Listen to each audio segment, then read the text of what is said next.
Hey, what's up? JPR Tech here, and I got the full review of the Chuwi Hi12 for you. Well, it's actually not gonna be so detailed with the specs and benchmarks, so it's gonna be a little different. I'm gonna focus more on the practicality, the functionality as a tablet. So I'm not gonna include the keyboard, and I'm not gonna focus on the stylus as much. Just gonna focus straight tablet. So is it worth the asking price of $230? Well, first, let's go over some of the basic specs only. Of course, just to remind you, this is still a quad-core Atom running the Z8300 Intel CPU, 4 gigs of RAM, 64 gigs of internal storage, which they do average about 140 megabytes read and about 40 megabytes write. So it's not too bad, it's pretty good. And it does have a stylus support. So all you note takers, stick around because I'm gonna mention a little bit of details on that. So about the body, it is really well built. This, once you pull it out, you can feel the weight, the heft to it, because it is made from pure metal housing. It also has the plastic frame housing around the screen.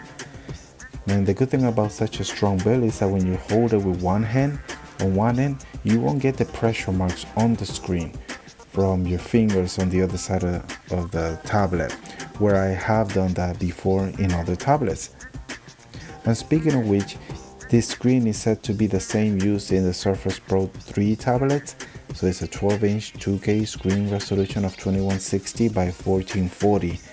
And another aspect that I love about the screen is the 3:2 aspect ratio, which is great for reading ebooks and magazines and PDFs, and even working on documents in landscape mode. You don't have the really shallow 16 by 9 aspect ratio, which is more for media consumption. So I like the 3:2 aspect ratio because it's more balanced. So after calibrating the screen with Intel's graphic control panel, the colors become more vibrant and have more contrast. The only downside of the screen is, I do admit, is that it's not laminated, and that's too bad because that little gap between the screen and the front glass, we tend to lose a little bit of the contrast, and even affects with creating more reflection. So that is one downside with the screen, but other than that, if you have a good angle on the screen, it looks really sharp, very colorful, and good contrast. And as mentioned before, this does support capacitive stylus, and that also works really good. Of course, it's not as smooth as the Wacom stylus, but surprisingly it's very accurate and has great battery life. I have used my stylus regularly and actually almost daily for over a month, and I still haven't changed the battery on the stylus. So you do have to touch the screen with the stylus in order to get the palm rejection or to actually activate the stylus to work. But that's not a deal breaker because it actually helps save battery, and I'm getting used to that as well. So I do prefer the accuracy of a stylus and a good battery life over having the tablet or the stylus being registered away from the tablet like the Wacom does, and you lose out on the accuracy.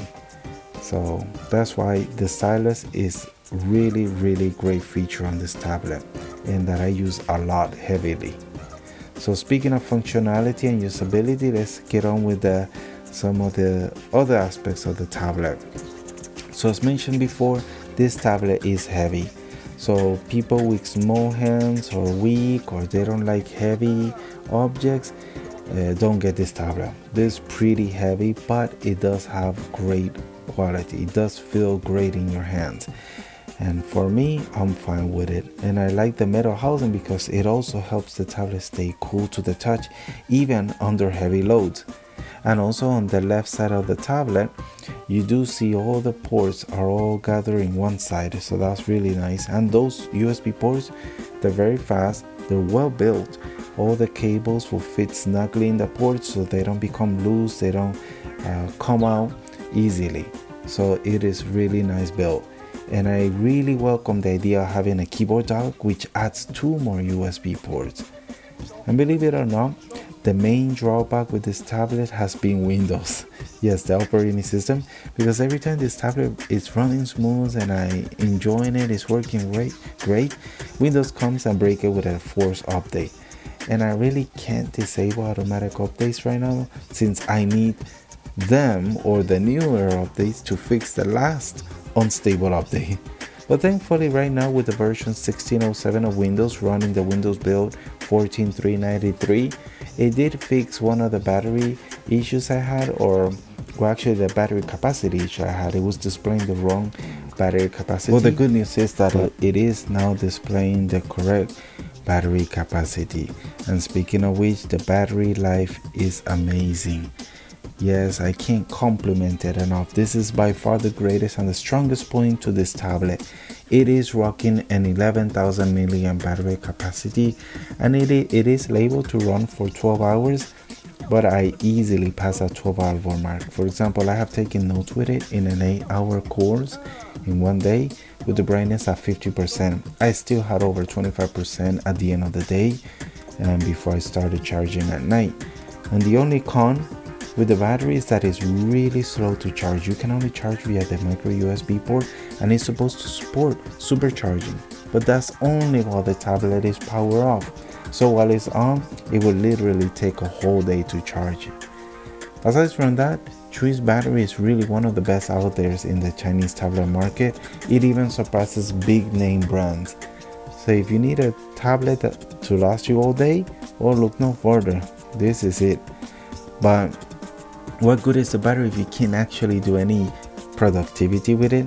So in the performance run, we see that the Atom CPU, the Z8300, is great for light productivity work such as documents, but of course with not too many graphics or pictures in it. But once you start adding graphics and things, it just starts stuttering and slowing down. You can still do multitask on it, so you could have 2 or 3 apps open at the same time side by side and just work doing multitasking. But where the CPU shines is watching UHD content. It's able to play 4K smoothly and pair with the 2K screen. It's a really nice experience. Just remember to keep your standards low. After all, it's just an Atom processor, so really low, and you'll be satisfied with it. I still don't know how Chuwi managed to make such a great tablet and sell it for just $200, and it sounds like a great buy, but let me remind you that this is a Chinese tablet, so support might be limited if there's any. So I only recommend this to advanced Windows users that are not scared of the registry, using the registry or BIOS. So as a gift for your mom, that's out of the question. If you're not afraid to get your hands dirty troubleshooting faults or even dealing with system crashes, then this is the tablet for you, and Google is your friend. But also, before buying, make sure that you are a very patient person. After all, this is an Atom tablet.